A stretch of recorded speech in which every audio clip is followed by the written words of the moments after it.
Hello दोस्तों, क्या हाल है आप लोगों के। आई होप आप लोग बढ़िया होंगे। मैस्तानो किचन में आपका फिर से बहुत बहुत स्वागत है। आई होप आपका दिन काफी बढ़िया जा रहा होगा। तो आज हम बात करें प्रोबेबिलिटी थ्योरी के बारे में। ठीक है, this is the third video of probability.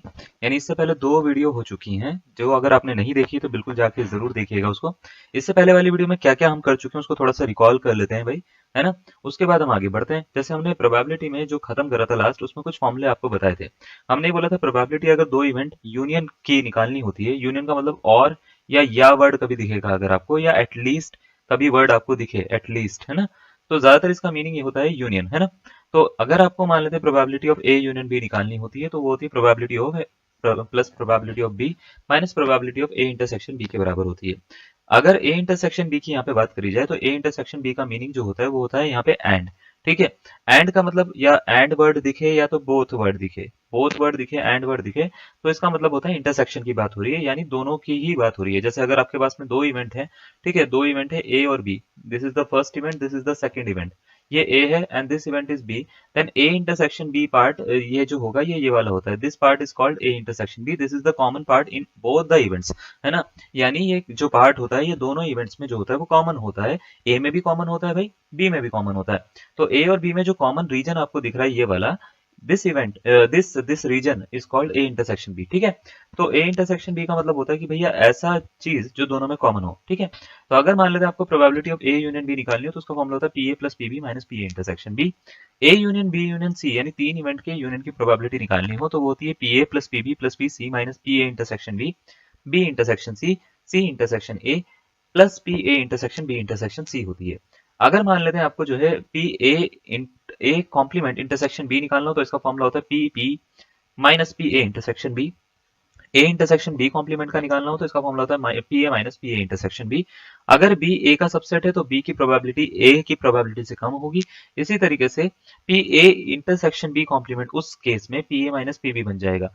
इसी तरीके से अगर मान लेते हैं ए बी का सबसेट है, तो पी ए की जो प्रोबेबिलिटी होगी पी बी से कम होगी, और ए इंटरसेक्शन बी की जो प्रोबेबिलिटी होगी वो हो जाएगी भाई P B minus P A के बराबर।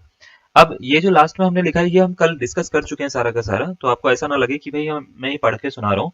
मैं पढ़ के इसलिए सुना रहा हूँ ताकि मैं खाली रिकॉल करा सकूं। मैं इसको एक्चुअल में समझाने की कोशिश नहीं कर रहा हूँ, क्योंकि हम इसके ऊपर 1 घंटे की क्लास ले चुके हैं पहले से, है ना। तो मैं ये चाहूंगा कि आप उस क्लास को जरूर देखें, उसके बाद आप आगे बढ़े। ठीक है, तो देखिए जरा, P A complement intersection B complement का मतलब हमने बताया था ये होता है P neither A nor B, है ना। ना तो ए ना तो B, neither A nor B. तो इसकी जो प्रोबेबिलिटी होती है नॉर बी की, इसकी probability P A union B के होल कॉम्प्लीमेंट के बराबर होती है, जिसको हम 1 minus P A union B भी लिख सकते हैं। क्लियर। अब इसमें और क्या पढ़ा था हमने ये पढ़ा था कि ए इंटरसेक्शन बी जो होता है ए का सबसेट होता है। ठीक है, ए इंटरसेक्शन बी क्या होता है, किसी इवेंट में इंटरसेक्शन जो होता है दो सेट का, ए और बी अगर दो सेट दे रखे हैं आपको, ठीक है, या दो इवेंट्स दे रखे हैं, तो उनका सब वो ए का भी सबसेट होगा बी का भी सबसेट होगा। यानी ए इंटरसेक्शन बी ए का भी सबसेट होता है, ए इंटरसेक्शन बी जो होता है वो बी का भी सबसेट होता है। याद रखिएगा, अगर ए इंटरसेक्शन बी ए का सबसेट है तो इसका मतलब ये होता है probability of A intersection B probability of A से कम होती है। इसी तरीके से अगर मैं बात करूं, ए जो होता है वो यूनियन का सबसेट होता है, तो ए जो होता है वो यूनियन का सबसेट होता है, तो इसका मतलब probability of A intersection B, जैसा हमने बोला है प्रोबेबिलिटी ऑफ ए से कम होती है, तो प्रोबेबिलिटी ऑफ ए जो होती है वो probability of A union B से कम होती है। इन द सिमिलर वे, अगर probability of A union B निकालनी हो तो वो कम होती है probability of A plus probability of B से। इन चारों रिजल्ट को ज्वाइन करके हम एक रिजल्ट और बना सकते हैं, ए इंटरसेक्शन बी की प्रोबेबिलिटी ए से कम होती है, इसकी प्रोबेबिलिटी ए यूनियन बी से कम होती है, और इसकी probability P A plus P B से कम होती है। इसके बाद हमने बात करी थी पी ए यूनियन बी कभी भी आपको निकालना हो तो ये ऑलवेज 1 से छोटा आता है। इसका मतलब ये होता है P A plus P B minus P A intersection B. ये जो इसका फॉर्मूला होता है P A plus P B minus P A intersection B, है ना, ये ऑलवेज क्या होगा, 1 से कम होगा। ठीक है, 1 से कम होगा क्योंकि ये इसका फॉर्मूला होता है, तो ये पूरे की जो वैल्यू होगी ये 1 से कम होती है। ठीक है, तो ये 1 से कम होती है, इतना आपको हमने कल वाली क्लास में करवाया है। अब आज हम क्या करने वाले हैं, आज हम कुछ चीजों के ऊपर बात करने वाले हैं। सबसे पहले हम यहाँ पे बात करेंगे, देखिए भैया, कुछ चीजों के बारे में। देखिए, हम कुछ खास इवेंट्स के बारे में आज बात करने वाले हैं, इवेंट्स यानी घटनाओं के बारे में आज बात करने वाले हैं, जिसमें सबसे पहला इवेंट आता है म्यूचुअली एक्सक्लूसिव या डिसजॉइंट इवेंट। ठीक है, इसको हम हिंदी में कहते हैं परस्पर अपवर्जी घटनाएं, अपवर्जी। ठीक है, अपवर्जी घटनाएं, परस्पर अपवर्जी घटनाएं। ठीक है, परस्पर अपवर्ती घटनाएं, इसको डिसजॉइंट इवेंट भी बोला जाता है, म्यूचुअली एक्सक्लूसिव इवेंट्स भी बोला जाता है। एक्चुअली म्यूचुअली एक्सक्लूसिव का मीनिंग क्या होता है? सबसे पहले तो हम एक्सक्लूसिव का वर्ड समझते हैं। एक्सक्लूसिव का मीनिंग क्या होता है? आपने न्यूज में कई बार सुना होगा, एक्सक्लूसिव न्यूज लेकर आए आपके पास में, एक्सक्लूसिव हमारे पास में कंटेंट है, हमारा कंटेंट जो है वो बहुत ही ज्यादा एक्सक्लूसिव है, किसी और के पास में नहीं मिलेगा। मैं भी खुद भी बोल देता हूँ कई बार अपनी वीडियो में कि हमारे पास बहुत ही बढ़िया एक्सक्लूसिव कंटेंट है, किसी और के पास में नहीं है ऐसा कंटेंट, बोल देता हूँ मैं, है ना। तो हाँ, तो ये जो एक्सक्लूसिव है, एक्सक्लूसिव का एक्चुअल में मीनिंग क्या है भाई? क्या है ये एक्सक्लूसिव? है ना, लप्पू सा है ये, लेकिन इसका मीनिंग जो है वो बहुत काम का है। ठीक है, तो एक्सक्लूसिव जो होता है, एक्सक्लूसिव का मीनिंग क्या होना चाहिए आपके दिमाग में? जैसे कभी आपने सुना होगा कि जैसे साउथ कोरिया और नॉर्थ कोरिया में लड़ाई हो गई, मान लेते हैं कहीं पे, है ना, लड़ाई हो गई, तो ये म्यूचुअली, ये एक्सक्लूसिव न्यूज हम आपके लिए लेकर आ रहे हैं, साउथ कोरिया नॉर्थ कोरिया में लड़ाई हो गई। एक्सक्लूसिव का मीनिंग क्या है वहां पे? एक्सक्लूसिव का मीनिंग अगर आपको मैं समझाऊं तो एक्सक्लूसिव का मतलब होता है नॉट कॉमन। ठीक है, नॉट कॉमन एवरीवेयर या एनीवेयर, है ना, नॉट कॉमन एनीवेयर। अब इसका मीनिंग क्या है भाई? नॉट कॉमन का बस इतना, एनीवेयर तो छोड़ दो, नॉट कॉमन समझ लीजिए, इस वर्ड को पकड़ लीजिए। एक्सक्लूसिव का मतलब होता है नॉट कॉमन, यानी कॉमन ना होना। यानी अगर दो इवेंट ऐसे दे रखे हैं जिसमें कुछ भी कॉमन नहीं है ना, तो वो इवेंट्स जो होते हैं वो म्यूचुअली एक्सक्लूसिव कहलाते हैं। या मैं इसको इस तरीके से समझ सकता हूँ कि जैसे आपने सुना होगा कि ये न्यूज है, ये हमारे पास में एक्सक्लूसिव न्यूज है। एक्सक्लूसिव न्यूज है, इसका मतलब क्या होता है? ये न्यूज जो आपके पास में है या मेरे पास में है, ये किसी और के पास में नहीं है। ठीक है ना, ये किसी और के पास में नहीं है, तभी तो एक्सक्लूसिव है, क्योंकि आप सबसे पहले दे रहे हो उसको। किसी और के पास में नहीं है तो ये कॉमन नहीं है ना, ये बहुत ही अनकॉमन न्यूज है, किसी के भी पास में नहीं है। तो ऐसी न्यूज एक्सक्लूसिव न्यूज कहलाती है जो किसी के भी पास में नहीं है। ठीक है, आपने सबसे पहले दी है, यानी वो कॉमन नहीं है कहीं पर भी। ठीक है, तो म्यूचुअली एक्सक्लूसिव इवेंट क्या होते हैं? अगर दो इवेंट जिसमें कुछ भी कॉमन नहीं है, कुछ इस तरीके से उसको बनाया जाता है, जैसे सपोज करिए ये है, इसके अंदर हमने दो सेट बनाए हैं, ये ए है, ये बी है। अगर मैं पूछूं कि भाई इन दोनों में कोई भी एरिया कॉमन आ रहा है, जैसे इस वाले में सपोज करिए मैंने ऐसे बोल दिया, इसमें तो कॉमन आ रहा है ना ये वाला एरिया, अगर ये ए है ये बी है तो, है ना, तो मैं बोलूंगा ये दोनों कॉमन आ रहा है, तो इसमें इंटरसेक्शन में कुछ आ रहा है, लेकिन इसमें कुछ इंटरसेक्शन में आ रहा है, तो आप बोलेंगे नहीं सर। अगर सपोज करिए मैंने नंबर लिख दिया 1 2 3 4 5 6 7 8 9 और ये 10, तो अगर मैंने आपसे पूछा कि ए में क्या है, तो आप बोलेंगे ए में सर 2 3 4 दिख रहा है ना। बी में क्या है, तो आप बोलेंगे सर बी में 5 9 और 8 दिख रहा है ना। तो अगर मैंने आपसे पूछा ए और बी में कुछ कॉमन नंबर दिख रहा है क्या, तो आप बोलेंगे सर कॉमन नंबर तो कुछ नहीं दिख रहा। बस ऐसे ही इवेंट्स जिसमें कुछ भी कॉमन ना आए, यानी दोनों का इंटरसेक्शन जो हो जाए वो एम्प्टी हो जाए, ऐसे इवेंट्स को हम बोलते हैं म्यूचुअली एक्सक्लूसिव इवेंट्स। समझ में आ गई बात मेरी, है ना। तो ऐसे इवेंट जिसमें कुछ भी कॉमन नहीं आ रहा, यानी जिनका इंटरसेक्शन एम्प्टी आ रहा है, उनको बोला जाता है म्यूचुअली एक्सक्लूसिव इवेंट। हिंदी में इसको बोलते हैं परस्पर अपवर्जी घटनाएं। ठीक है, अब मान लेते हैं उसका इवेंट का इंटरसेक्शन एम्प्टी है, तो इनकी प्रोबेबिलिटी कभी अगर हमारे को निकालनी हो, तो प्रोबेबिलिटी याद रखिएगा, प्रोबेबिलिटी जब भी इंटरसेक्शन एम्प्टी आता है, यानी एम्प्टी इवेंट की प्रोबेबिलिटी हमारे को निकालनी होती है एम्प्टी सेट की, तो एम्प्टी सेट की प्रोबेबिलिटी ऑलवेज जीरो होती है। तो probability of A intersection be always क्या होगी भाई? जीरो। म्यूचुअली एक्सक्लूसिव इवेंट्स ऐसे इवेंट होते हैं, इसको हम दो तरीके से बोल सकते हैं। ऐसे इवेंट जिनका इंटरसेक्शन जीरो हो, और इंटरसेक्शन एम्प्टी हो, सॉरी, म्यूचुअली एक्सक्लूसिव इवेंट होते हैं। अदरवाइज दूसरा हम ऐसे भी कह सकते हैं, ऐसे इवेंट जिनकी प्रोबेबिलिटी जीरो हो, इंटरसेक्शन की प्रोबेबिलिटी जीरो हो, तो ऐसे इवेंट को हम क्या बोल देते हैं? म्यूचुअली एक्सक्लूसिव इवेंट्स बोल देते हैं। अब आपने एक फॉर्मूला पढ़ा होगा, फॉर्मूला क्या होता है? पी ए यूनियन बी का, है ना। पी ए यूनियन बी का आपने एक फॉर्मूला पढ़ा होगा, जो अभी थोड़ी देर पहले भी बताया मैंने, वो होता है P A plus P B minus P A intersection B, P A intersection B. ये फॉर्मूला आपने पढ़ा है। ये फॉर्मूले में क्या होता है, ये अगर मान लेते हैं म्यूचुअली एक्सक्लूसिव इवेंट है दो, दो इवेंट कैसे म्यूचुअली एक्सक्लूसिव है, तो अगर वो म्यूचुअली एक्सक्लूसिव है तो इसका मतलब ये होगा कि इसकी वैल्यू जीरो हो जाएगी। तो पी ए यूनियन बी, क्या मैं ये कह सकता हूँ पी ए प्लस पीबी के बराबर होगा म्यूचुअली एक्सक्लूसिव इवेंट के लिए? तो आप बोलेंगे हाँ सर हो सकता है। तो जनरली क्या होता है, जनरली ये होता है यूनियन जो होता है वो पी ए प्लस पीबी से छोटा होता है या उसके बराबर होता है, लेकिन म्यूचुअली एक्सक्लूसिव इवेंट्स के लिए ये दोनों बराबर हो सकते हैं। यानी ये किस कंडीशन में बराबर हो सकते हैं, ए यूनियन बी और पी ए प्लस पीबी, ये तब बराबर हो सकते हैं जब दोनों म्यूचुअली एक्सक्लूसिव हो। अगर म्यूचुअली एक्सक्लूसिव है तो ये बराबर होंगे, अदरवाइज नहीं होंगे, बस सीधी सी बात है। ठीक है, क्लियर हुई ये बात, समझ में आया? चलिए, म्यूचुअली एक्सक्लूसिव आप समझ गए हैं, तो अब दूसरे इवेंट्स के ऊपर बात कर लेते हैं। दूसरा इवेंट होता है भैया एग्जॉस्टिव इवेंट। ठीक है, एग्जॉस्ट, एग्जॉस्ट हो गया हूँ मैं बहुत ज्यादा, ऐसे ऐसे बहुत सारे वर्ड सुने होंगे ना आपने। एग्जॉस्ट फैन, फैन लगा होता है आपके घर में, कमरों में, कोचिंग में, हर जगह पे। तो एग्जॉस्ट फैन का काम क्या होता है भैया? एग्जॉस्ट, जैसे आपने ये वर्ड सुना होगा ना, तो जैसे सपोज करिए कमरा है ना, कमरे पे कहीं पे साइड में एग्जॉस्ट फैन लगा के रखते हैं, यहाँ पे। जैसे सपोज करो ये साइड है, ये साइड पे एग्जॉस्ट एग्जॉस्ट फैन लगा रखा है इन्होंने, तो ऐसा कोई फैन लगा के रखते हैं, ऐसा फैन लगा के रखते हैं, ये चलता है तो हवा बाहर फेंकता है, है ना। तो एग्जॉस्ट फैन का काम क्या होता है, अंदर की चीजों को बाहर फेंकना। अंदर की कौन सी चीजों को बाहर फेंक रहा है वो, हाँ, वो अंदर जितना भी सामान या हवा जो है, सामान तो नहीं, हवा जो है वो जो भरी हुई है उसको बाहर फेंक रहा है। तो अंदर कुछ भरा होगा तभी तो वो बाहर फेंक रहा है ना। तो एग्जॉस्ट का मीनिंग क्या है, एग्जॉस्ट का मीनिंग होता है भर जाना। इसका मतलब ये नहीं होता कि बाहर फेंकना, एग्जॉस्ट फैन का काम है बाहर फेंकना, ठीक है, बाहर जाना होता है। तो एग्जॉस्ट का मीनिंग जो होता है इसमें प्रोबेबिलिटी में भी वही होता है जो मैं यहाँ पे थोड़ा सा डिस्क्राइब कर रहा हूँ, भर जाना। देखो होता क्या है कि दो चीजें होती हैं, एक होता है सैंपल स्पेस। सैंपल स्पेस होता है स्पेस ऑफ ऑल आउटकम। जैसे सपोज करिए मैंने बोला कोई, अगर मैंने एक डाई को फेंका तो डाई को फेंकने पे क्या आ सकता है, 1 2 3 4 5 6, क्या ये आ सकता है? तो आप बोलेंगे हाँ सर आ सकता है। अगर मैं बात करूँ 1 2 3 4 5 6, जैसे वन मान लेते हैं, 2 यहाँ पे लिख दिया, 3 यहाँ पे लिख दिया, 4 यहाँ पे लिख दिया, 5 यहाँ पे लिख दिया, है ना, 6 यहाँ पे लिख दिया, है ना। तो ये पूरा का पूरा जो स्पेस है इसको मैं बोलता हूँ एस, और ये है सैंपल स्पेस, ये जो आपको रेक्टेंगल के शेप में दिख रहा है, ठीक है। एग्जॉस्टिव इवेंट्स क्या होते हैं, सपोज करिए कि मैंने दो इवेंट बनाए कुछ अपनी मर्जी से, मैंने बोल दिया ए जो इवेंट है वो दिखा रहा है ऑड नंबर्स को, क्या दिखा रहा है, ए ऑड नंबर्स को। तो ऑड नंबर्स कौन कौन से हो सकते हैं वो अगर मैं आपसे पूछूं तो आप बोलेंगे सर ए में आता है एक तो 1 आ रहा है, एक तो 3 आ रहा है, एक तो 5 आ रहा है, ये तीन आ सकते हैं। मैंने बोला बी कोई इवेंट है, ये है इवन नंबर्स का, ठीक है, इवन नंबर्स का, ठीक है, इवन नंबर्स का इवेंट है। तो अगर मैंने पूछा बी क्या है, बी में क्या आ सकता है, तो आप बोलेंगे सर 2 4 और 6 आ सकता है ना। बी क्या क्या वैल्यू ले सकता है, तो आप बोलेंगे सर 2 4 और 6 ले सकता है, ये तीन वैल्यूज बी ले सकता है ना। तो ऑड इवेंट और इवन इवेंट्स, है ना। अगर मैं सपोज करूं ए और बी मैंने दो बना लिए, तो ये इस समय ए है, ध्यान से देखो 1 5 3, और 2 4 6 ये जो है ये बी है, हाँ या ना। तो अगर ऐसा हो जाए कि मैं ए और बी, चाहे वो मतलब चाहे वो एक्सक्लूसिव हो, है ना, या ना हो, उससे कुछ फर्क नहीं पड़ता, ये म्यूचुअली एक्सक्लूसिव इवेंट भी है इस समय, है ना, इन दोनों में कुछ कॉमन नहीं आ रहा, है ना। तो अगर ये मान लेते हैं दो इवेंट है और इन दोनों का मैंने यूनियन ले लिया, जैसे ए यूनियन बी, यूनियन का मतलब होता है, अगर आपको नहीं पता तो यूनियन का मतलब होता है एकत्र करना, हिंदी में बोलते हैं हम एकत्र करना। एकत्र करने का मतलब होता है सब चीजों को कलेक्ट कर देना। यानी अगर आपके पास में बहुत सारे इवेंट्स में बहुत सारे अलग अलग नंबर हैं, बहुत सारे अलग अलग एलिमेंट्स हैं, बहुत सारे स्पेस में, है ना, अलग अलग स्पेस में, तो अगर आप सारे स्पेसेस को एक साथ में कलेक्ट कर लेते हो, जितने भी एलिमेंट्स हैं, है ना, सारे एलिमेंट्स को एक साथ में कलेक्ट कर लेते हो, तो वो जो कलेक्शन होता है उसको बोलते हैं हम यूनियन, ठीक है।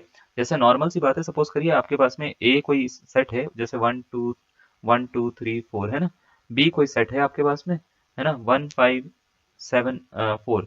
तो मैंने बोला ए और बी में जितने भी एलिमेंट्स है सबको कलेक्ट कर लो। कलेक्ट करने के जो भी कलेक्ट करके आप लिखोगे ए यूनियन बी, उसको बोला जाता है। जैसे अगर मैं आपसे बोलूँ इसमें क्या क्या आ सकता है, तो आप बोलोगे 1 आ सकता है, 2 आ सकता है, 3 हो सकता है, 5 आ सकता है, 7 आ सकता है, 4 आ सकता है ना। तो ये सब चीजें आ सकती हैं। तो हर चीज को अगर आप एक एक बार लिख दो, है ना, जैसे 1 2 3 4, तो 1 और 4 तो यहाँ पर भी दिख रहा है। अगर आप एक एक बार सबको कलेक्ट करके लिख दो, जैसे 1 2 3 4 5 7, तो ये जो कलेक्शन होता है इस कलेक्शन को बोलते हैं हम ए यूनियन बी। क्या बात समझ में आ रही है? ठीक है। ये क्यों समझा रहा हूँ सर? ये सर जी इसलिए समझा रहे हैं क्योंकि हमने अभी सेट थ्योरी इसमें नहीं ली है। तो सेट थ्योरी नहीं ली है तो जिसने नहीं पढ़ी भाई उसको समझ में तो आना चाहिए ना कैसे कर रहे हैं ये सब, है ना, इसलिए समझा रहे हैं। तो कभी भी अगर मान लेते हैं यूनियन निकालना हो दो सेट का, ए यूनियन बी, है ना, ए यूनियन बी निकालना हो तो ए यूनियन बी का जो फॉर्मूला होता है, ठीक है, अगर आप सब चीजों को कलेक्ट कर लो, आप, है ना, सब चीजों को कलेक्ट कर लो, यानी 1 3 5 2 4 6 को अगर आप करेक्ट कर लो तो ये बनेगा 1 2 3 4 5 6। ध्यान से देखो, क्या ये सैंपल स्पेस है? तो आप बोलेंगे यस बिल्कुल है सर। तो अगर मान लेते हैं आपने क्या करा, दो सेट है उनका यूनियन निकाला और वो सैंपल स्पेस यानी एस ही बन गया, यानी पूरा का पूरा सेट बन गया। ये ध्यान से देखो, सैंपल स्पेस में जितने एलिमेंट थे कितने थे, 6, है ना, और उतने ही ए यूनियन बी में एलिमेंट आ रहे हैं, 6 एलिमेंट आ रहे हैं, और वो सारे एलिमेंट वही हैं जो सैंपल स्पेस के हैं। तो अगर ऐसा होता है तो इस केस में जो इवेंट्स होते हैं ए और बी उनको बोला जाता है एग्जॉस्टिव इवेंट्स। यानी एग्जॉस्टिव इवेंट्स ऐसे इवेंट होते हैं जिनका यूनियन सैंपल स्पेस दे दे। क्या ये दो होते हैं या दो से ज्यादा हो सकते हैं? भैया कितने भी हो सकते हैं, दो से ज्यादा भी हो सकते हैं। तो याद रखिएगा, A union B union C union ऐसे करके बहुत सारा भी दे रखा हो, ठीक है, ith टाइम तक भी दे रखा हो, कुछ फर्क नहीं पड़ता, है ना। तो जितना भी टाइम तक दे रखा है, अगर उसका सैंपल स्पेस आ रहा है यूनियन, तो ये सारे इवेंट्स जो हो जाएंगे वो एग्जॉस्टिव इवेंट्स हो जाएंगे। क्लियर है ये बात? कोई डाउट है इसमें? नहीं है ना, समझ में आ रही है बात? नेक्स्ट दो इवेंट और समझ लो बस, ठीक है, काम हो गया आपका। Independent event, dependent event. Independent events ऐसे इवेंट होते हैं जो एक के होने पर दूसरे पे कोई इफेक्ट नहीं डालते हैं, ठीक है। यहाँ पे इंग्लिश में हमने डेफिनेशन लिखे ताकि आप स्क्रीनशॉट लेके प्रॉपर बढ़िया से सुंदर सुंदर नोट्स बना सको अपने। लेकिन समझाने का काम जो होता है वो ज्यादातर मैं डेफिनेशन देख के नहीं करता हूँ, ठीक है। तो मैं सीधा सीधा बताता हूँ, जो हमारी लैंग्वेज है, लोकल लैंग्वेज, उसमें मैं बात करता हूँ, ठीक है ना, ताकि आपको समझ में आ जाए, क्योंकि डेफिनेशन तो बुक में भी है ना। तो इंडिपेंडेंट इवेंट्स होते क्या हैं? ऐसे इवेंट्स होते हैं जिसका एक का होने पर दूसरे पे कोई इफेक्ट नहीं पड़ता। सपोज करो हमने क्या बोला, एक इवेंट कर दिया, एक इवेंट हो गया, अब उसके होने पर अगर दूसरे पे कोई इफेक्ट नहीं पड़ रहा, तो ऐसे इवेंट्स को बोला जाता है इंडिपेंडेंट इवेंट्स। अब होता क्या है, इफ ए एंड बी, अगर ए एंड बी आर, यहाँ पे स्टार लगा के लिख रहा हूँ, इसका मतलब आपको नोट करना है, ठीक है। Two independent events, two independent, independent DENT है ना, इवेंट्स, तो याद रखिएगा कि पी ए इंटरसेक्शन बी इस केस में कभी भी निकालें तो ये पी ए इंटू पीबी के बराबर होता है, पी ए इंटू पीबी के बराबर होता है, बस इतना सा याद रखिएगा, ठीक है। तो इंडिपेंडेंट इवेंट्स क्या होते हैं, जिसमें एक इवेंट के होने पर दूसरे इवेंट पे कोई इफेक्ट नहीं पड़ता, ठीक है। तो दोनों इवेंट आपस में अलग अलग हो रहे हैं, ठीक है, एक के होने पर दूसरे पे इफेक्ट नहीं पड़ रहा है ज्यादा। अगर इस केस में हमारे को इंटरसेक्शन निकालना पड़े, इंटरसेक्शन की प्रोबेबिलिटी निकालनी पड़े, यानी पी ए इंटरसेक्शन बी कभी भी निकालना पड़े, तो वो होता है पी ए इंटू पीबी के बराबर होता है। क्लियर है? चलिए, तो ये चीजें तो हो गई भाई। अब इसमें क्या है, डिपेंडेंट इवेंट्स उसका उल्टा होता है, एक इवेंट के होने पर दूसरे इवेंट पे पूरा पूरा इफेक्ट पड़ेगा। इसके ऊपर हम बात करेंगे कंडीशनल प्रोबेबिलिटी में, इसको अभी हम ड्रॉप कर रहे हैं, ठीक है। डिपेंडेंट इवेंट की जो कंडीशंस होती हैं उसके ऊपर हम बात कर रहे हैं अभी, नेक्स्ट वीडियो में हम उसके ऊपर बात करेंगे पी ए बाई बी का क्या कॉन्सेप्ट है, और उसके आगे हम उसको पढ़ेंगे, ठीक है। तो डिपेंडेंट इवेंट का काम उसमें आएगा ज्यादा। आपको इतना क्लियर हो गया? देखिए, हमने आज स्टार्ट जो करा है वो कल के फॉर्मूले से करा, पहले ए यूनियन बी वाले से, उसके बाद हमने कुछ इवेंट्स के ऊपर बात करी, म्यूचुअली एक्सक्लूसिव, डिसजॉइंट, ये सारे इवेंट्स के बारे में, एग्जॉस्टिव इवेंट्स के बारे में बात करी, है ना। थोड़े बहुत और इवेंट बता देते हैं इसका, वैसे ये जो इवेंट्स है इनका यूज कम है, लेकिन आपको पता होना चाहिए। सिंपल इवेंट्स ऐसे इवेंट्स होते हैं, एक इवेंट आते हैं सिंपल इवेंट्स। सिंपल इवेंट्स ऐसे इवेंट्स होते हैं जिनमें एक ही सैंपल पॉइंट होता है। जैसे फॉर एग्जांपल, अगर मान लेते हैं एक आपने कॉइन को टॉस करा, कॉइन को टॉस करा और मैंने बोल दिया कि ई कोई इवेंट है, हेड आने की, हेड आ रहा है, हेड आने का, जैसे मैं अगर इसका नॉर्मल सा सैंपल स्पेस बोलता हूँ तो सैंपल स्पेस कितना आएगा, या तो हेड आएगा या तो टेल आएगा। तो अगर मैंने बोल दिया ई कोई इवेंट है कि हेड आ रहा है, तो हेड आने पर इसमें कितने सैंपल पॉइंट आए हैं, तो आप बोलेंगे सर एक सैंपल पॉइंट आया है ना। अगर ऐसा इवेंट जिसमें सिर्फ एक सैंपल पॉइंट होता है, या सिंगल, है ना, सिंगल सैंपल पॉइंट होता है, इस तरह के इवेंट को हम बोलते हैं सिंपल इवेंट। तो सिंपल इवेंट क्या, ऐसे इवेंट जिसमें सिर्फ एक सैंपल पॉइंट हो, ठीक है। अब दूसरी बात आती है कंपाउंड इवेंट्स। कंपाउंड इवेंट्स क्या होते हैं, ऐसे इवेंट्स जिसमें एक से ज्यादा सैंपल पॉइंट्स हो, ठीक है। तो बस कुछ नहीं है, कंपाउंड इवेंट्स जो होते हैं ऐसे इवेंट्स होते हैं कि जिसमें एक से ज्यादा एलिमेंट्री इवेंट्स हो या सैंपल पॉइंट्स हो, ठीक है।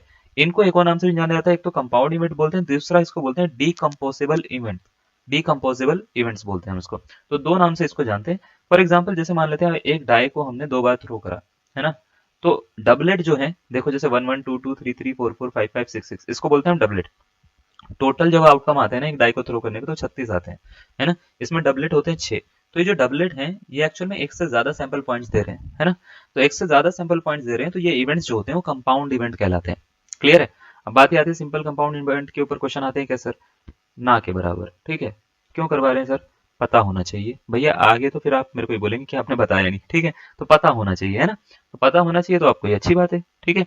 अब देखो, हमने जो जो चीजें पढ़ी है मैं कल वाला भी रिपीट करूंगा, मतलब इसमें कल के भी कुछ क्वेश्चंस करवाऊंगा और आज जो करवाया उसके भी कुछ क्वेश्चंस करवाऊंगा, ठीक है। क्लियर है? कोई डाउट नहीं? चलो, सबसे पहले हम स्टार्ट करते हैं, थोड़ा सा कल से ही स्टार्ट करेंगे, उसके बाद हम इसको लेके चलेंगे किस पे, किस पे, जो आज करवाया, ठीक है, उस पे। तो कल से हमने स्टार्ट करना है और एक क्वेश्चन हमने आपको देना है, देखो जरा।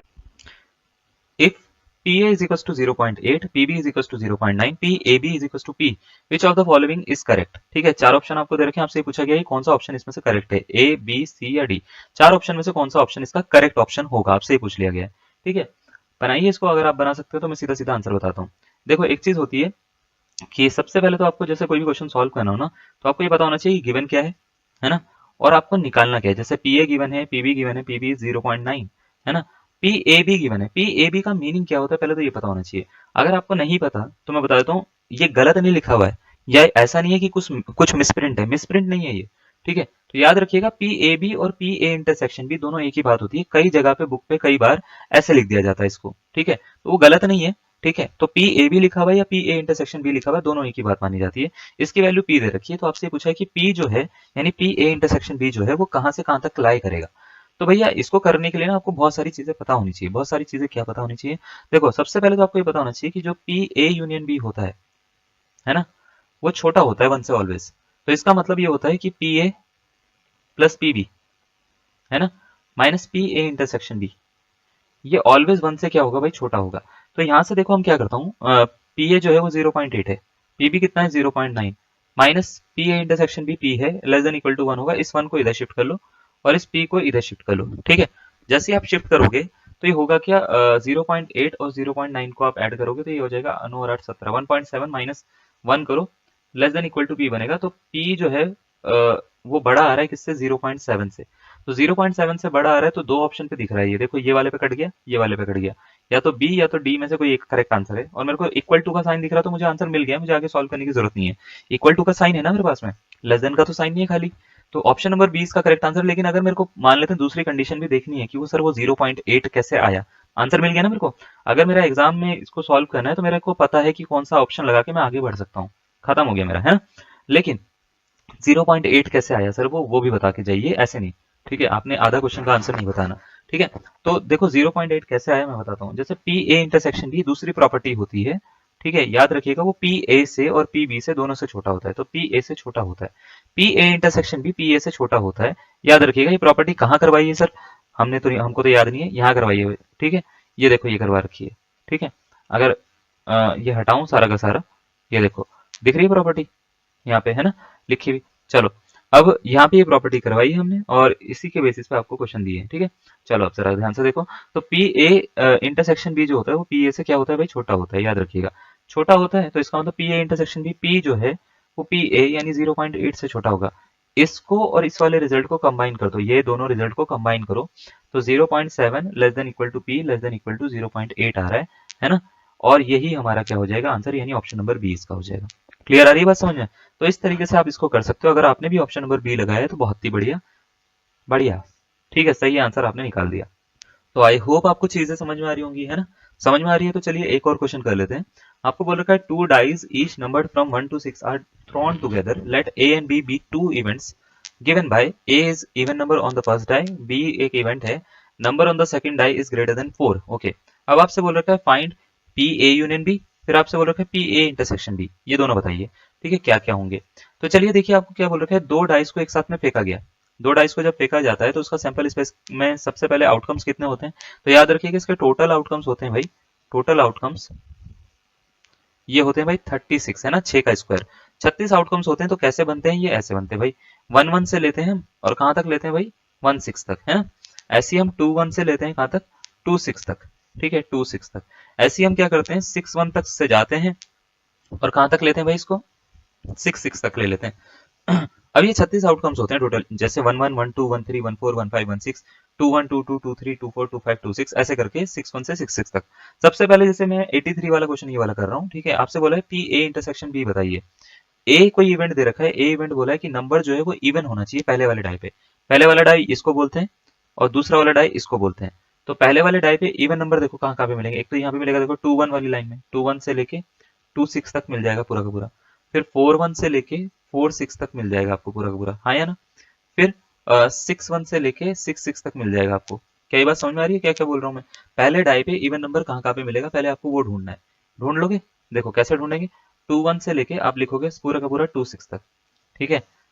4 1 से लेके आप लिखोगे पूरा का पूरा 4 6 तक, और 6 1 से लेके आप लिखोगे पूरा का पूरा 6 6 तक, ठीक है। जैसे ही आप लिखोगे तो आपको क्या दिखेगा कि भाई इसमें एक चीज हो रही है कि 2 1 से लेके 2 6 तक ये 6 नंबर है, ये भी 6 है, ये भी 6 है। तो टोटल ये जो ए सेट में जो आउटकम्स हैं वो है अपने पास में 6 6 6 यानी 18। तो इसकी प्रोबेबिलिटी 18 बाय टोटल आउटकम 36 ये बन जाएगी, यानी 18 एकम 18 18 दूनी 36 यानी 1/2। क्लियर। अब बी इवेंट जो है, बी इवेंट बोल रखा है सेकंड डाई पे जो नंबर आएगा वो 4 से बड़ा होना चाहिए, 4 से बड़ा यानी सेकंड डाई इसको बोलते हैं भैया, ठीक है। ये होता है सेकंड डाई, ठीक है। तो सेकंड डाई पे 4 से बड़े नंबर आ सकते हैं, तो हाँ हाँ 4 से बड़े कौन कौन से आ सकते हैं, एक तो 1 5 आ सकता है ना, 2 5 आ सकता है, 3 5 आ सकता है ना, 4 5 आ सकता है, ऐसी कर करके 5 5 आ सकता है और 6 5 आ सकता है, सही है। और इसी तरीके से अगर हम क्या करें, 1 6 करेंगे, 2 6 करेंगे, 3 6 करेंगे, है ना, 4 6 करेंगे, 5 6 करेंगे और 6 6 कर देंगे भाई। 6 6 जैसे हमने करा तो देखो हमारे पास में ये इसमें सैंपल स्पेस में इसके सैंपल स्पेस कह रहा हूँ, इसके जो इवेंट में जो है वो एलिमेंट्स मिल जाएंगे। नंबर ऑफ एलिमेंट्स अगर मैं आपसे पूछूं बी में कितने हैं तो आप बोलेंगे सर 1 2 3 4 5 6 7 8 9 10 11 12, 12 है ना। तो 12 फेवरेबल आउटकम्स, टोटल आउटकम्स तो 36 ही है, 12/36 यानी 12 एकम 12 12 3 36 यानी 1/3 इसकी प्रोबेबिलिटी हो गई, है ना। इन दोनों में कुछ कॉमन आ रहा है क्या, तो आप बोलेंगे सर कॉमन एक दो चीजें आ रही हैं, जैसे 2 5 आ सकता है, 2 5 यहाँ पर भी होगा 2 के टेबल में, है ना। और एक तो 4 5 आ सकता है, फिर आपका सर 6 5 आ सकता है, फिर 2 6 आ सकता है, 4 6 आ सकता है, 6 6 आ सकता है, यानी 6 एलिमेंट्स ऐसे हैं जो दोनों में कॉमन आ रहे हैं। 6 एलिमेंट्स दोनों में कॉमन आ रहे हैं। कैसे कॉमन निकाल रहा हूँ मैं यहाँ पे, इस वाले टेबल में और इस वाले से टेबल में आप बना के देखिएगा पूरा इसको। देखो वो 2 में जितने भी नंबर्स होंगे वो सारे के सारे कॉमन आ जाएंगे, तो इसी तरीके से हमने सारे के सारे कॉमन ले लिए। ठीक है, तो पी ए इंटरसेक्शन बी की प्रोबेबिलिटी हो जाएगी 6/36, यानी 6 कम 6, 6 6 36, 1/6 हो गई। अब जो जो पूछा है आपसे निकाल लो। जैसे पी ए इंटरसेक्शन बी यही पूछा गया था, तो ये तो 1/6 आ गया, खत्म हो गया भाई। ऑप्शन नंबर डी इसका करेक्ट आंसर। ठीक है, ये अपने दिमाग में रखिए, मैं थोड़ा सा बोर्ड ना खाली कर रहा हूँ, यहाँ से हटा रहा हूँ मैं इसको ना। पी ए जो निकला था वो शायद 1/2 निकला था, पी बी जो निकला था वो शायद 1/3 निकला था, और P A intersection B I guess 1/6 निकला था, है ना। अब आपसे देखो ये वाला आंसर तो मैं निकाल चुका हूँ 1/6। मुझसे पूछा गया पी ए यूनियन बी निकाल दो, निकाल सकते हैं क्या? P A union B, A union B कौन सा वाला? 82 का आंसर, है ना। तो आप बोलेंगे सर निकल जाएगा, क्या बड़ी बात है, P A plus P B होता है P B minus P A intersection B होता है, minus P A intersection B होता है ना। तो अगर ऐसा है पी ए यूनियन बी का आंसर क्या निकलेगा? ये निकलेगा P A plus P B minus P A intersection B, यानी कुछ इस तरीके से। तो इसका एलसीएम 6 आ रहा है क्या? 2 3 6, 3 दूनी 6, 6 कम 6, तो 3 2 5 में से 1 गया 4/6, तो ये हो गया भाई 2/3 के बराबर। तो पी ए यूनियन बी कितना हो जाएगा? 2/3 हो जाएगा, और ये इसका करेक्ट आंसर आ जाएगा। क्लियर है? तो 2/3 यानी ऑप्शन नंबर सी इसका क्या हो जाएगा? करेक्ट आंसर हो जाएगा। बात समझ में आ रही है किस तरीके से हम इसको सॉल्व कर रहे हैं, क्या क्या हो रहा है ना। चीजें क्लियर होनी चाहिए आपको, है ना, ये ज्यादा जरूरी है। चलो, अगर ऐसा है तो एक क्वेश्चन और देते हैं आपको ना।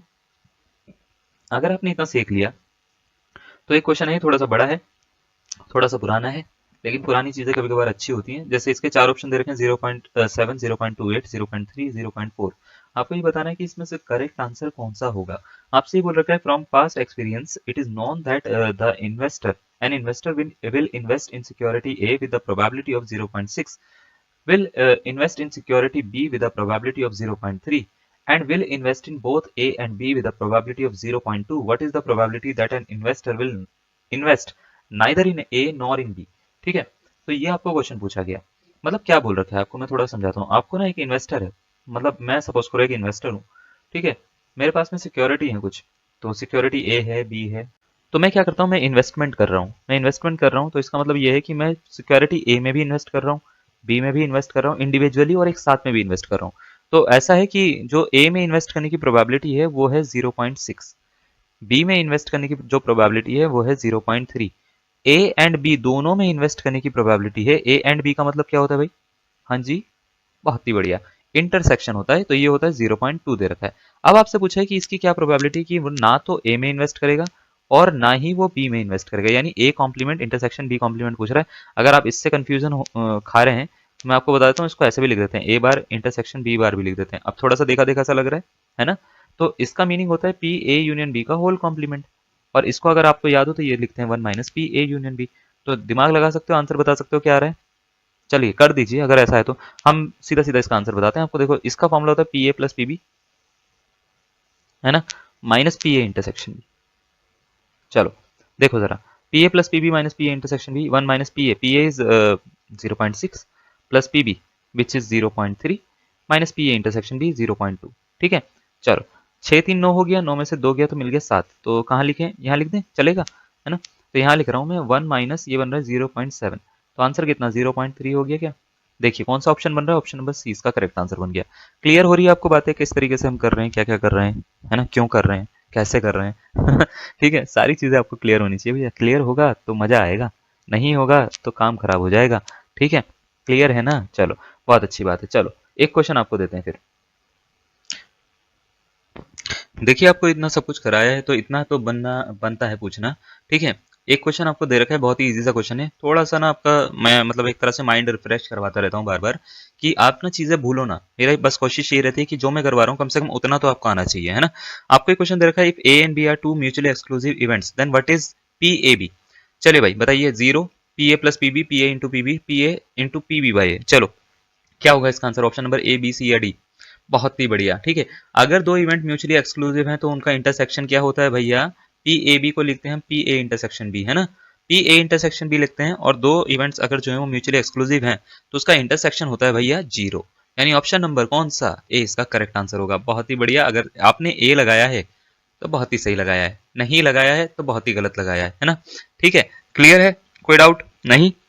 चलो एक और क्वेश्चन देते हैं फिर। देखो जरा, आपको बोल रखा है कि in throwing a 6 faced die let A be the event that an even number occurs. ठीक है, एक 6 फेस का डाई है, ठीक है, और उसमें क्या है, ए कोई इवेंट है कि एक इवन नंबर आता है, ए क्या है, इवन नंबर आता है। चलो कोई दिक्कत नहीं है। B the event that odd number occurs, odd number आता है, ठीक है। C be the events that a number greater than 3 occurs, number greater than 3 आता है, नंबर ग्रेटर देन क्या आता है भाई, 3 आता है ना। Which of the following is और आर करेक्ट, आपको ही बोल रखा है कि इनमें से 4 ऑप्शन दे रखे हैं, कौन सा करेक्ट है। ठीक है, तो चलिए पहले ये बताइए, अगर आप 6 फेस डाई को आप फेंकोगे तो इसमें क्या क्या आ सकता है। तो आप बोलेंगे सर इसमें 1 से लेके 6 तक सारे नंबर आ सकते हैं, 4, 5 और 6 ये सारे आ सकते हैं। इवन नंबर है अगर ए कह रहा है जो ये, तो ए इवन नंबर है तो इसमें आ सकता है 2, 4 और 6 आ सकता है। बी जो है वो ऑड नंबर है तो इसमें आ सकता है 1, 3 और 5। और सी जो है वो ग्रेटर देन 3 नंबर है तो इसमें 4, 5 और 6 आ सकते हैं, है ना। तो अब आपको ये पूछ रहा है कि इनमें से कौन सा करेक्ट है, ए और सी क्या म्यूचुअली एक्सक्लूसिव है, ए और सी का इंटरसेक्शन देखना, इसमें कुछ कॉमन तो नहीं आ रहा। तो आप बोलेंगे सर ए इंटरसेक्शन सी जो है इसमें 4 कॉमन है सर, और 6 भी कॉमन है। तो इसका जो इंटरसेक्शन आ रहा है 4,6 आ रहा है, विच इज नॉन एम्प्टी, है ना। ये एम्प्टी सेट नहीं है, यानी कुछ ना कुछ तो आ जा रहा है इसमें। ए और बी क्या म्यूचुअली एक्सक्लूसिव है, जरा चेक कर लेते हैं। ए और बी में कुछ कॉमन आ रहा है तो आप बोलेंगे सर इसमें कुछ कॉमन नहीं आ रहा, तो ये म्यूचुअली एक्सक्लूसिव है। बी और सी म्यूचुअली एक्सक्लूसिव है नहीं, क्योंकि इसमें 5 कॉमन आ रहा है। बी इंटरसेक्शन सी में कितना क्या कॉमन आ रहा है, 5 कॉमन आ रहा है ना, विच इज नॉन एम्प्टी, है ना। A B C mutually exclusive है क्या एक साथ में, तो आप बोलेंगे sir A intersection B intersection C में एक साथ में कुछ भी कॉमन नहीं आ रहा, है ना, तो ये एम्प्टी सेट होगा। अब बात ये आ रही है कि यहाँ पे 2 स्टेटमेंट्स करेक्ट हैं और आपसे बोल रखा है which one of the following is correct. तो आपके हिसाब से इसको मैं कौन सा आंसर लगाऊं कि मेरा करेक्ट आए। मैं देखो दोबारा से बोल सकता हूँ, मैं इसका आंसर वहीं पे खत्म कर सकता था, मैं इसको चारों को समझाया आपको, है ना। मैं चाहता तो सेकंड ऑप्शन पे आंसर खत्म कर देता, बोल देता कि सेकंड वाला करेक्ट आंसर है, ये फर्स्ट ऑप्शन है, ये सेकंड ऑप्शन है, ये थर्ड ऑप्शन है, ये फोर्थ ऑप्शन है ना। फोर्थ ऑप्शन में हुआ क्या, ए बी सी तीनों में कोई भी एक नंबर कॉमन नहीं है, तीनों में बोल रहा हूं मैं, याद रखिएगा।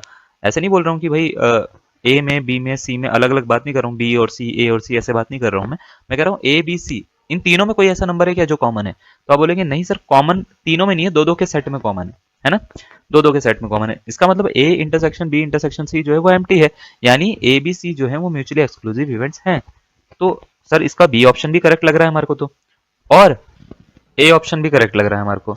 तो अगर ऐसा कभी आ जाए आपका, जैसे मान लेते हैं क्वेश्चन फंस गया इस तरीके से ना, कुछ इस तरीके से आ गया कि भैया जिसमें जो है ना 2 करेक्ट आ रहे हैं, तो फिर आप करो क्या, फिर आप जाओगे मोस्ट मतलब जो बोल सकते हैं सुटेबल आंसर, यानी सबसे अच्छा आंसर जो होगा आप उसकी तरफ जाने की कोशिश करना।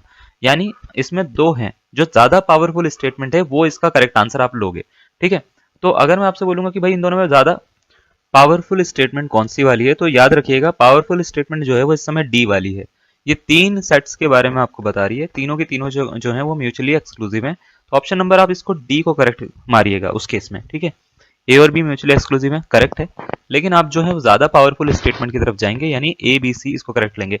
मैं हो सकता था इसको ना लूं अपने क्वेश्चन में, ऐसा भी मैं कर सकता था कि इसको स्किप कर देता इस पार्ट को, मैं इसको वीडियो में नहीं डालता, लेकिन मुझे ये क्वेश्चन थोड़ा सा अच्छा लगा इसलिए मेरे को इसको डालना पड़ा। इसलिए ही मैंने इसको डाला है कि मैं इसको डिस्कस करूं और इस तरीके से इसको बताऊं कि भाई इसका आंसर ये करेक्ट क्यों है, ठीक है। अदरवाइज मैं छोड़ सकता था, क्योंकि मेरे लिए कोई बड़ी बात नहीं होती, आपको पता भी नहीं लगता कि मैंने ये क्वेश्चन छोड़ दिया है ना, है ना, क्योंकि आपने कभी पढ़ा ही नहीं, पढ़ा रहा हूं मैं तभी तो पढ़ा है आपने ये वाला क्वेश्चन, है ना। तो ऑब्वियस सी बात है, ठीक है, मैं हर चीज को चाहता हूँ कि वो डिस्कस हो जो मेरे को नहीं दिखती है, तो इसलिए हमने इसको डिस्कस करा है। चलो ठीक है, अब बात कर लेते हैं भाई, इतना अगर आपको समझ में आ गया है ना तो आगे भी आ जाएगा। देखो आपको बोल रखा है P A is to 3/5 P B is to 1/5, तो पी ए और बी क्या होगा अगर A and B mutually exclusive events हैं। चलो बताओ 4/5 1/5 1 या 2/5। तो आपने पढ़ा है कि अगर मान लेते हैं म्यूचुअली एक्सक्लूसिव इवेंट्स हैं तो इंटरसेक्शन उसका क्या होता है, 0 होता है या नहीं होता।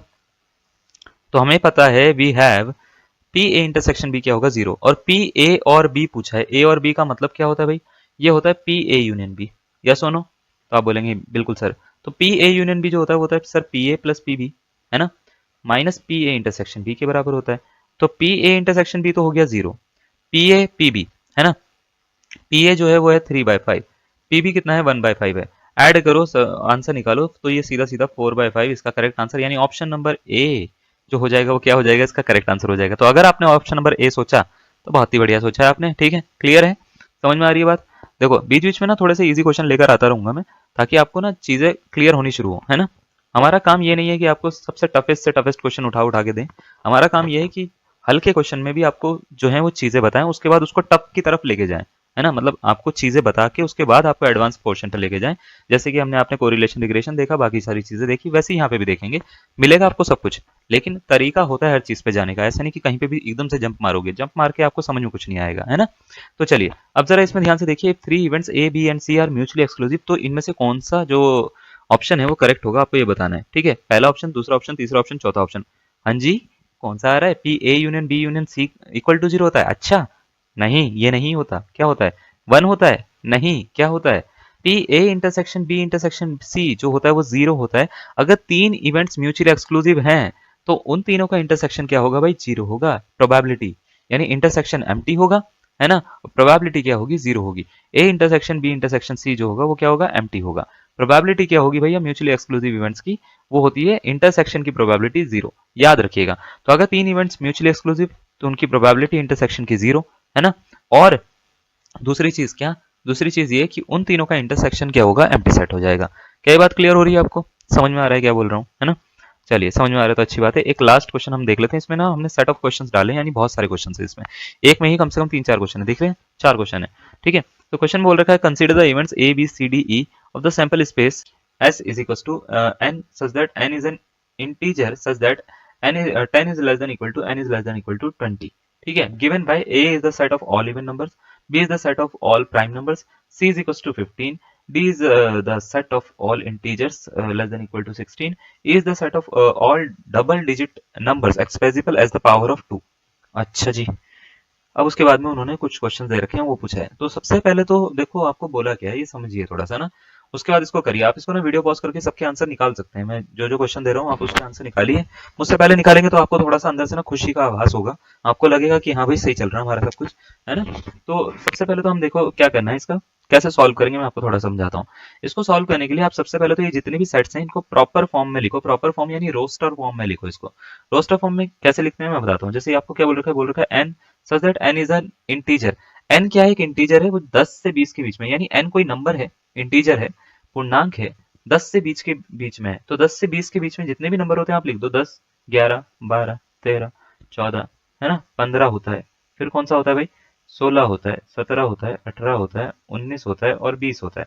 तो 10 से लेके 20 तक हमने सारे के सारे नंबर लिख दिए। अब आपको बोल रखा है ए जो है वो है is the set of all even numbers. A जो है वो सारे के सारे इवन नंबर हैं, तो 2 4, वैसे तो 10 से 20 के बीच में इवन नंबर कौन कौन से होते हैं भाई, तो ये होंगे, एक तो 10 हो जाएगा, हाँ 12 हो जाएगा, 13 14 हो जाएगा, 15 16 हो जाएगा, 17 18 हो जाएगा, 19 20 हो जाएगा। ये हो गया ए। मैं 10 से 20 के बीच में लूंगा ना, क्योंकि वहीं से तो बात हो रही है ना सारी की सारी, है ना। अब जरा ध्यान से देखो, बी जो है, बी है set of all prime numbers. 10 से 20 के बीच में प्राइम नंबर कौन से होते हैं, 10 नहीं होता, 11 होता है प्राइम नंबर जो अपने आप से डिवाइड होता है, 13 होता है, 14 15 16 17 होता है, 18 19 होता है गेस, है ना। सी जो है वो है 15, चलो सी तो अकेला है। डी जो है वो है 16 से छोटा नंबर, 16 से छोटा है उसके बराबर, तो 10 11 12 13 14 15 16 तक आ जाएगा, ये डी आ गया। ई जो है वो है आपका the set of all the double digit numbers expressible as the power of 2।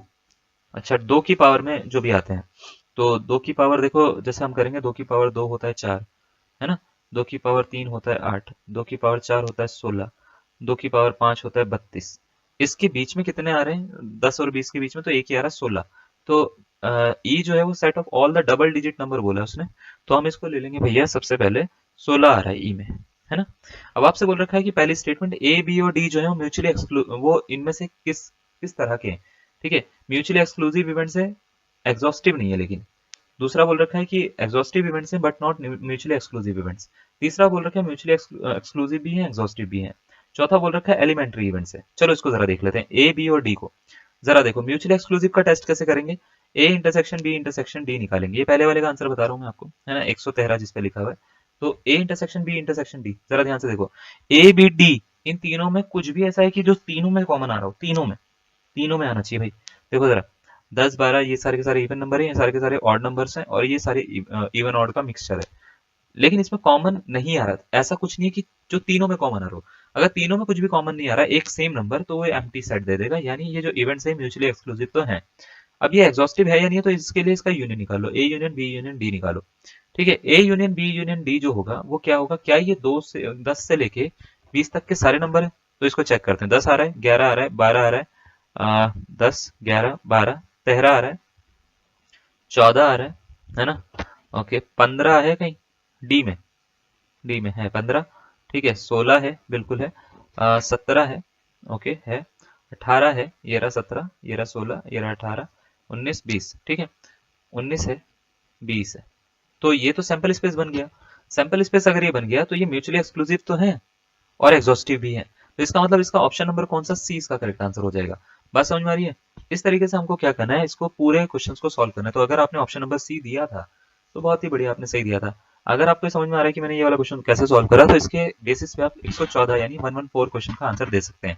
ठीक है, 114 क्वेश्चन में बोल रखा है A B and C are, पहला ऑप्शन दे रखा है mutually exclusive but not exhaustive, दूसरा दे रखा है exhaustive but not mutually exclusive, तीसरा दे रखा है म्यूचुअली एक्सक्लूसिव एंड एग्जॉस्टिव, चौथा दे रखा है एलिमेंट्री इवेंट्स। ठीक है, तो चलो बनाओ इसको, है ना? वीडियो को पॉज करो, इसका आंसर बनाओ। ठीक है, आपके हिसाब से एक आंसर होना चाहिए और सही आंसर होना चाहिए आपके हिसाब से, मतलब आप वो आंसर दोगे जो आप एग्जाम में डाल के आओगे। अगर ये क्वेश्चन आ जाता है तो, इस टाइप का कोई क्वेश्चन आ जाता है तो ऐसा आंसर दीजिएगा जो आप करोगे। ठीक है, ऐसा नहीं कि अपनी मर्जी से कुछ ना डालना। ठीक है, कि टाइम पास वाला। ठीक है, चलो भाई, A B C mutually exclusive का टेस्ट करते हैं भाई। ए बी सी में क्या इन तीनों में कुछ भी कॉमन है? तो आप बोलेंगे सर नहीं है, ए बी सी का इंटरसेक्शन एम्प्टी सेट आ रहा है। एम्प्टी सेट आ रहा है तो इसका मतलब सेकंड वाले का आंसर यानी 114 जो लिखा हुआ है, 114। ठीक है, 114 ही लिख देता हूं मैं यहाँ पे। 114 का जो आंसर आ रहा है, A intersection B intersection C, ये तो एम्प्टी सेट है, यानी ये म्यूचुअली एक्सक्लूसिव तो है। तो यानी ये वाला है, ए वाला ऑप्शन या तो ये वाला ऑप्शन सेटिस्फाई हो सकता है इसका। अब जरा इसमें देखो एग्जॉस्टिव है या नहीं है, तो A union B union C, आपको बस ये देखना है सैंपल स्पेस के बराबर आ रहा है या नहीं आ रहा। तो भैया 10 11 12 13 14 15 16 17 18 19 20, भैया ये तो पूरे 1 से लेके, मतलब 10 से लेके 20 तक सारे नंबर आ रहे हैं यूनियन करने पे। तो ये वाला भी mutually exclusive and exhaustive events होगा, है ना? होंगे। तो इसका मतलब ये, इसका सैंपल स्पेस अगर आंसर आ रहा है, तीनों का यूनियन सैंपल स्पेस बन रहा है, तो ये म्यूचुअली एक्सक्लूसिव भी है और एग्जॉस्टिव भी है। एक बार इसको चेक कर लीजिएगा आप अपने हिसाब से भी। मेरे हिसाब से मैंने चेक कर लिया, 10 से लेके 20 तक सारे नंबर आ रहे हैं इसमें, है ना? चलो नेक्स्ट देखो जरा, आपसे बोल रखा है बी और सी इवेंट्स जो है वो कैसे हैं। बी और सी देखना जरा, बी और सी म्यूचुअली एक्सक्लूसिव तो है भाई, इन दोनों में कुछ भी कॉमन नहीं आ रहा, है ना? म्यूचुअली एक्सक्लूसिव है 115 पे, एक मिनट, ठीक है 115, 115 पे देखिए ये म्यूचुअली एक्सक्लूसिव है, सही है। तो इसका मतलब इन दोनों में कुछ भी कॉमन नहीं है, बी और सी में कुछ भी कॉमन नहीं है, एम्प्टी है। चलो बहुत बढ़िया। दूसरे एग्जॉस्टिव है कि? एग्जॉस्टिव भी नहीं है, क्योंकि एग्जॉस्टिव इसलिए नहीं है क्योंकि इन दोनों का यूनियन सैंपल स्पेस नहीं बनेगा, एलिमेंट कम है इसमें, है ना? 5 एलिमेंट कुल है, सैंपल स्पेस में 10 एलिमेंट्स है। देखो जरा, ये 10 एलिमेंट है, ये 10 के 10 एलिमेंट नहीं बन रहे, तो ये एग्जॉस्टिव नहीं है। तो इसका कौन सा ऑप्शन करेक्ट है? इसका ए ऑप्शन करेक्ट हो जाएगा। 116, बताइए इसका आंसर। ई और सी कैसे हैं? हाँ जी, mutually exclusive events but not elementary, exhaustive but not mutually exclusive, mutually exclusive but and exhaustive events, elementary and mutually exclusive events. ठीक है, एक काम कर लेते हैं, है ना? 116 वाला क्वेश्चन जो है वो बहुत ही इजी सा क्वेश्चन है। मैं ये चाहता हूँ कि आप इसका आंसर मुझे कमेंट बॉक्स में लिख के दो, ठीक है? और सही आंसर निकालना, कोशिश ये करिएगा कि इन चारों में से एक सही आंसर जो आप चूज कर सकते हो वो बताइए। ठीक है, ये बताइएगा ए आ रहा है, बी आ रहा है, सी आ रहा है या डी आ रहा है, सही आंसर बताइएगा। और कोशिश ये करिएगा कि आप उसका एक प्रॉपर रीजन आपके दिमाग में हो। क्लियर? तो आज के लिए इतना कर लेते हैं हम, और इसका आंसर हमारे को चैट बॉक्स में जरूर दीजिएगा, यानी कमेंट बॉक्स में। चलिए आज के लिए इतना ही, धन्यवाद।